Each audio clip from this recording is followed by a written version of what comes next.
The reason you keep failing at everything you try has nothing to do with your lack of talent, education, or resources.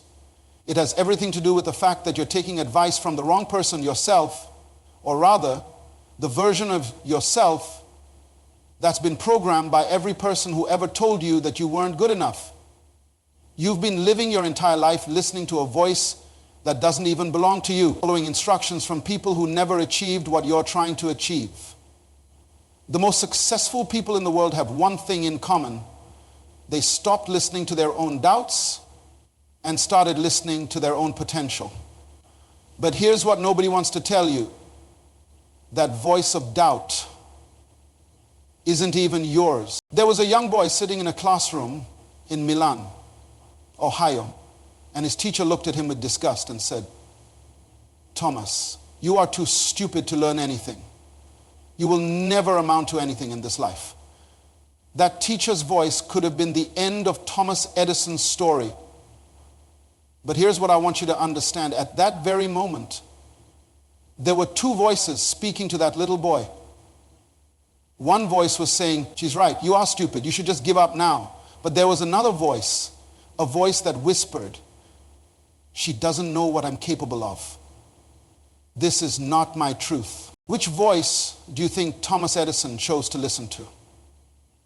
The man who would go on to create 1.093 patents, including the light bulb that's probably illuminating the room you're sitting in right now, chose to listen to the voice that spoke of possibility, not the voice that spoke of limitation. Right now, at this very moment, you have voices speaking to you. And I'm not talking about audible voices that would send you to a psychiatrist. I'm talking about the internal dialogue that's been running in your head since you woke up this morning. Some of those voices are telling you that you're not good enough, that you failed too many times, that you should just settle for where you are. Others are whispering about the greatness that's still locked inside you, the dreams that refuse to die, the potential that keeps knocking at the door of your consciousness. The tragedy is that most people have their internal radio tuned to the frequency of failure rather than the frequency of their true potential.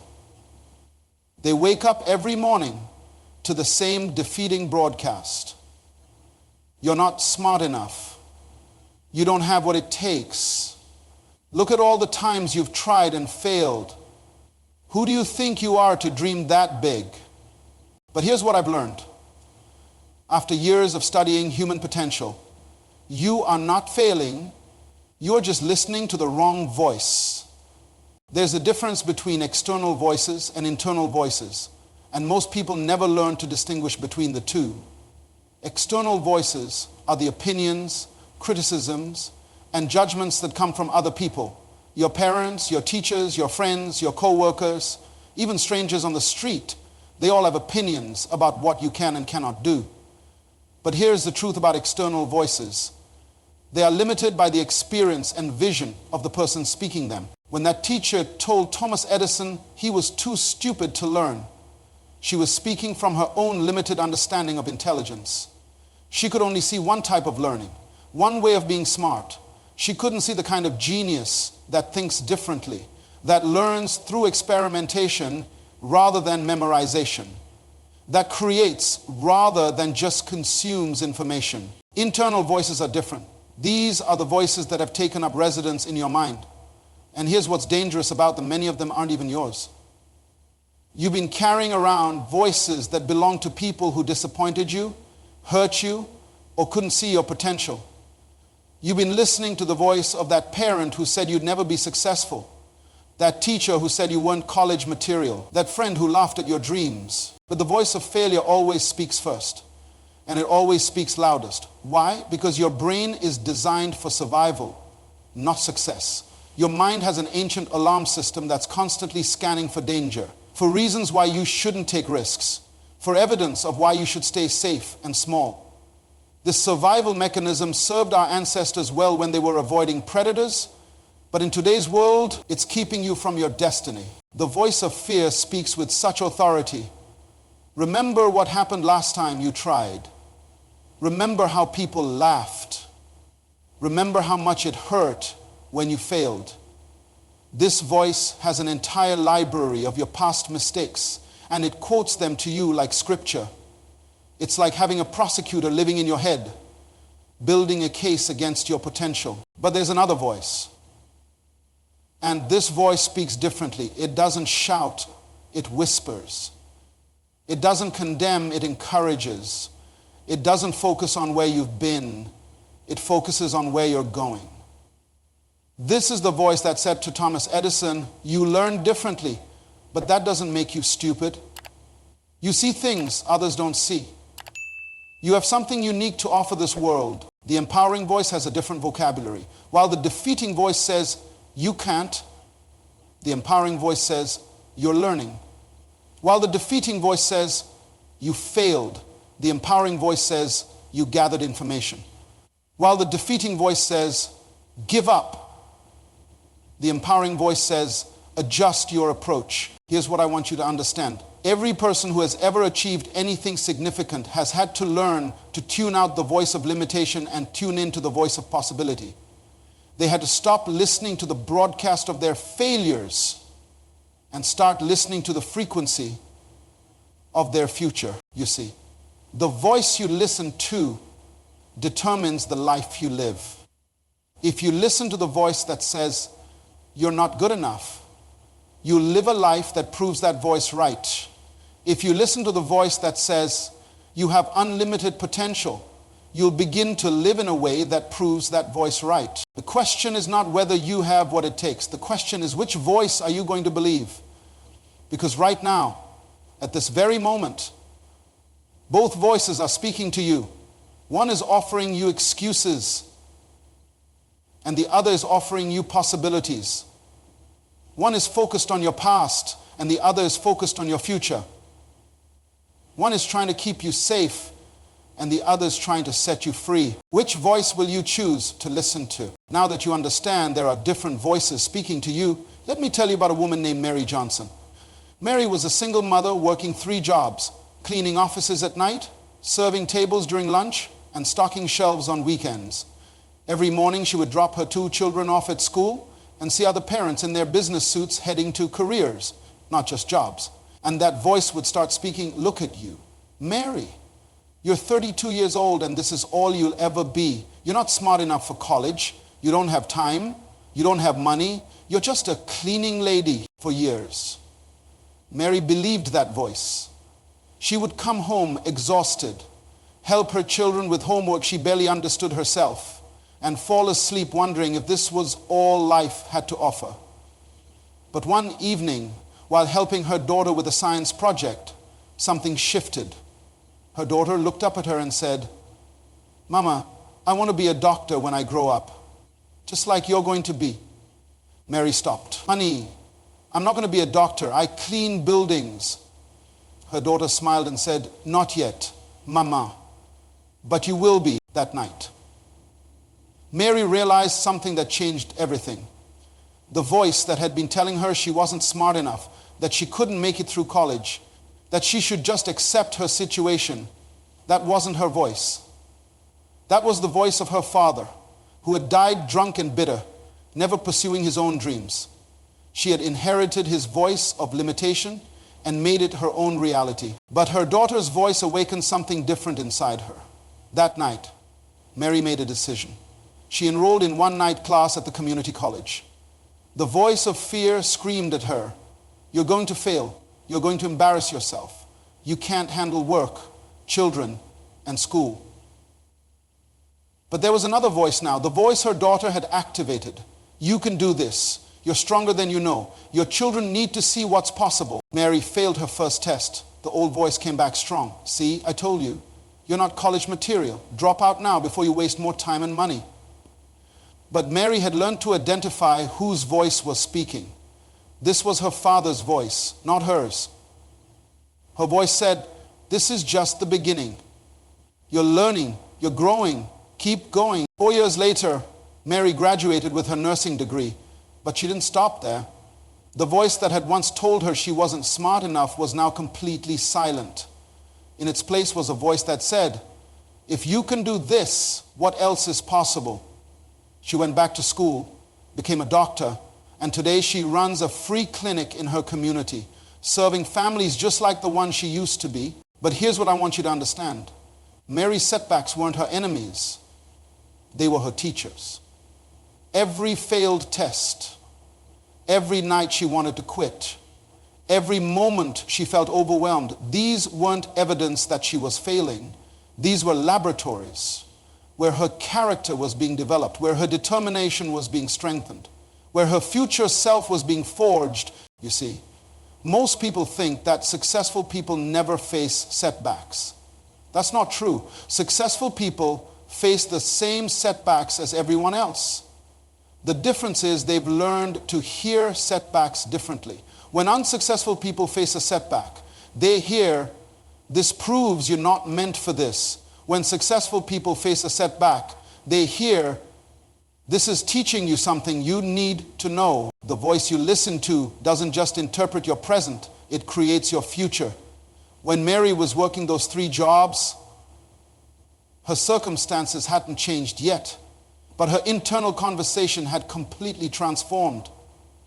She stopped having conversations with her limitations and started having conversations with her possibilities. This is what I call voice replacement, not voice elimination. You can't just tell the negative voice to go away. You have to replace it with a stronger voice.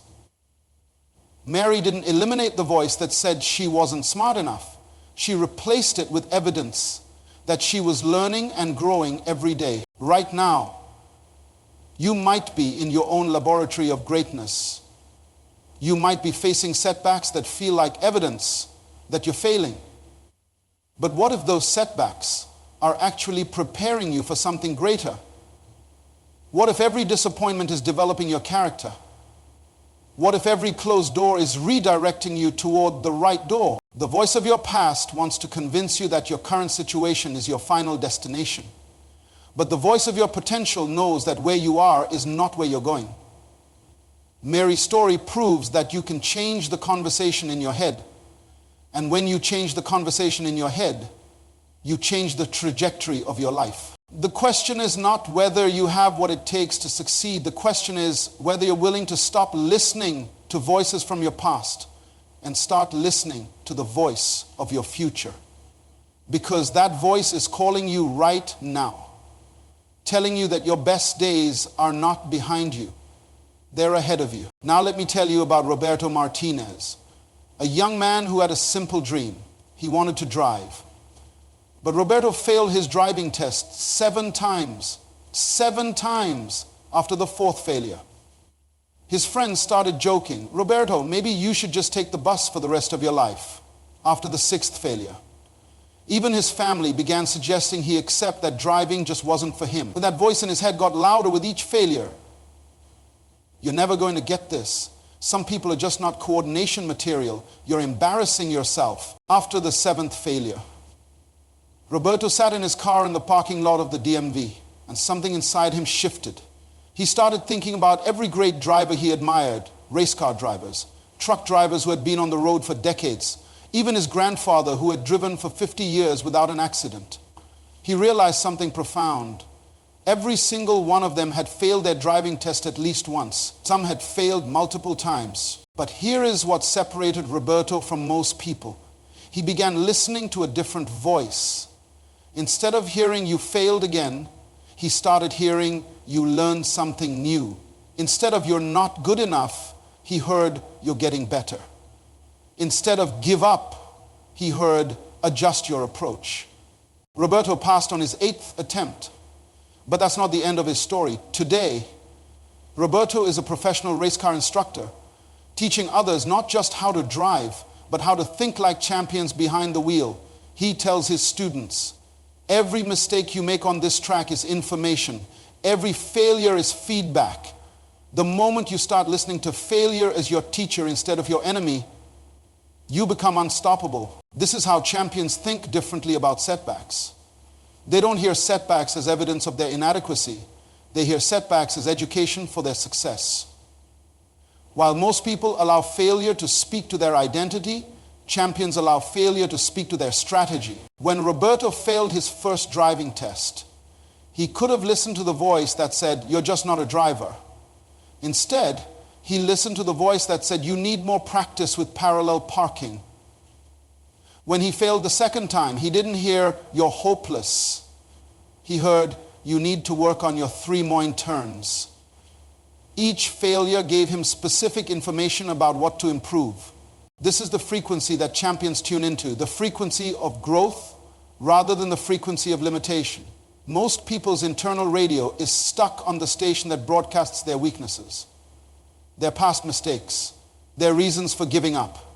But champions have learned to change the station. They tune into the frequency that broadcasts possibilities, lessons, and next steps. Your current situation is not your final destination. Roberto sitting in that parking lot after his 7th failure, that was not his final destination. Mary working 3 jobs while going to school, that was not her final destination. Thomas Edison being called stupid by his teacher, that was definitely not his final destination. The voice of limitation wants you to believe that where you are right now is where you'll always be. But the voice of growth knows that every champion was once a beginner. Every expert was once a disaster. Every success story started with someone who decided to keep going when everything in them wanted to quit. Right now. You might be facing your own driving test. You might have failed once, twice, maybe even 7 times at something important to you. The question is not how many times you've failed. The question is, what voice are you listening to about those failures? Are you hearing, "You're not cut out for this," or are you hearing, "You're learning what you need to know"? Are you hearing, "Give up," or are you hearing, "Adjust your approach"? Because the voice you choose to listen to will determine whether your current setback becomes your final stop or your launching pad. Champions are not people who never fail. Champions are people who have learned to listen to failure in a way that makes them stronger, smarter, and more determined. They've tuned their internal radio to the frequency of growth. And that frequency is available to you right now. Now I want to share with you the most powerful discovery I've ever made about the voices that speak to us. The most important voice you can learn to listen to is not the voice of your past, not even the voice of your present circumstances, but the voice of your future self, the person you are becoming, the person you are destined to be. Your future self is not some fantasy or wishful thinking. Your future self is the person who has already lived through what you're going through right now. That person has already faced the challenges you're facing, already overcome the obstacles that seem impossible to you today, already learned the lessons that your current struggles are trying to teach you. And here's what's amazing, your future self is already cheering you on, while the voice of your past is reminding you of every mistake you've made. Your future self is saying, "I remember this moment. I remember how hard it felt. But I also remember what came next. Keep going. You have no idea how strong you really are." When Thomas Edison was sitting in that laboratory after his 1,000th failed attempt at creating the light bulb, his past was telling him to quit. His present circumstances were screaming failure. But his future self, the man who would revolutionize the world with his inventions, was whispering, "You're not failing, Thomas. You're eliminating the ways that don't work. You're getting closer with each attempt." When Mary was exhausted after working all day and studying all night, ready to drop out of school, her future self, the doctor who would heal thousands of patients, was saying, "Mary, I know you're tired, but this tiredness is temporary. The impact you're going to make is permanent. Don't stop now." When Roberto was sitting in that parking lot after his 7th failed driving test, his future self, the professional instructor who would teach others to drive with confidence, was saying, "Roberto, this is not rejection. This is preparation. You're learning patience, persistence, and precision. These qualities will make you not just a driver, but a teacher of drivers." The difference between reacting to your circumstances and responding from your destiny is which voice you choose to listen to. When you react to circumstances, you're listening to the voice of your current situation. When you respond from your destiny, you're listening to the voice of your future self. Your future self sees your current challenges differently. What looks like a roadblock to you looks like a building block to your future self. What feels like rejection to you feels like redirection to your future self. What seems like failure to you seems like preparation to your future self. This is why successful people can stay calm in the middle of chaos.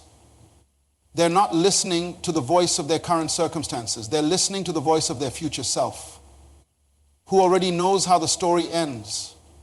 They know that every setback is setting them up for a comeback. Every disappointment is an appointment with destiny. Every closed door is protection from something that wasn't meant for them. Right now, at this very moment, your future self is speaking to you. That voice is saying, the pain you're feeling is not punishment, it's preparation. The struggle you're in is not your permanent address, it's your temporary classroom. The voice that's telling you to quit is not your voice, it's the voice of fear trying to keep you from your greatness. Your future self knows something your present self doesn't know yet, that you have everything you need to succeed already inside you. You don't need to wait for better circumstances, more resources, or different opportunities. You need to start listening to the voice that sees your potential instead of your problems, your possibilities instead of your limitations, your destiny instead of your history. Let me tell you about David Kim, a 25-year-old man who had a burning desire to start his own business. David had been working at a corporate job for 3 years, and every day he felt his soul dying a little more. He had ideas, he had passion, he had dreams that kept him awake at night. But every time he thought about taking the leap, the voices would start. David, you don't have enough experience. Look at you. You've only worked for one company. Real entrepreneurs have decades of experience. Another voice would chime in. You don't have enough money saved. What if you fail? You'll lose everything. You'll have to move back in with your parents. And then the loudest voice of all. You don't have connections. You don't know the right people. Business is about who you know. And you don't know anybody. For 2 years, David listened to these voices. He would go to work every day, sit in meetings about products he didn't care about, work on projects that meant nothing to him, all while his business ideas burned inside him like a flame that refused to die. But the voices kept him paralyzed. You're not ready. You need more experience. You need more money. You need more connections. One Saturday afternoon, David was having coffee at a small cafe when he noticed an elderly man at the next table reading a business magazine. Something about the man's presence intrigued him. David gathered his courage and introduced himself. The man's name was Franklin, and he had been in business for 40 years. He owned a small chain of restaurants that had made him financially free and allowed him to provide jobs for over 200 people. David found himself telling Franklin about his business dreams and all the reasons why he couldn't stop. Franklin listened patiently, nodding his head. And when David finished listing all his limitations, Franklin smiled and said something that changed David's life forever. Son, I've been in business for 40 years, and I can tell you this. Every successful person I know started with exactly the same 3 things you have right now. A dream, a decision, and a willingness to learn as they go. The only difference between those who make it and those who don't is which voice they choose to believe. Franklin continued, when I started my first restaurant, I had no experience in the food industry. I had been a school teacher. I had no money. I borrowed $5,000 from my brother. I had no connections. I didn't know a single person in the restaurant business, but I had something more powerful than experience, money, or connections. I had a voice inside me that said, you can figure this out. You can learn what you need to learn. You can become who you need to become. The voice that's telling you that you're not ready, Franklin said, that's not your voice. That's the voice of fear. And fear's job is to keep you safe, not to make you successful. But there's another voice speaking to you, David. It's the voice that gave you those business ideas in the first place. It's the voice that keeps you awake at night with excitement about what's possible. That's your true voice. That's the voice of your potential. David left that cafe with something he hadn't had in 2 years: clarity. He realized that he had been having the wrong conversation with himself. Instead of asking, am I ready? He started asking, what do I need to learn? Instead of focusing on what he didn't have, he started focusing on what he could create. Instead of listening to the voice of his limitations, he started listening to the voice of his possibilities. 6 months later, David quit his corporate job and started his business. It wasn't easy. There were challenges, setbacks, moments when the old voices tried to come back. But David had learned to tune his internal radio to a different frequency. When problems arose, instead of hearing, I told you this wouldn't work, he heard, this is teaching me something I need to know. When customers said no, instead of hearing, you're not cut out for this, he heard, I'm getting closer to finding the right customers. Today, 3 years later, David's business employs 15 people and generates more revenue than his old corporate salary ever provided. But more importantly, David wakes up every morning excited about his work, passionate about his mission, and grateful that he learned to listen to the right voice. The truth is, you have a responsibility that goes beyond yourself. You have a responsibility to future generations who are watching how you handle your challenges, your children, your community.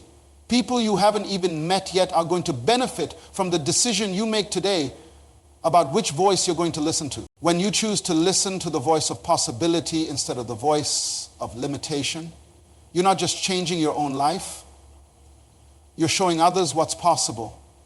You're proving that ordinary people can do extraordinary things when they tune into the right frequency. So here's my challenge to you. From this moment forward, which voice will you choose to listen to? The voice that tells you all the reasons why you can't, or the voice that whispers all the reasons why you can? The voice that focuses on your past failures, or the voice that speaks of your future success? The voice that keeps you safe and small, or the voice that calls you to be great? The choice is yours. The voices are speaking right now. Which frequency will you tune into?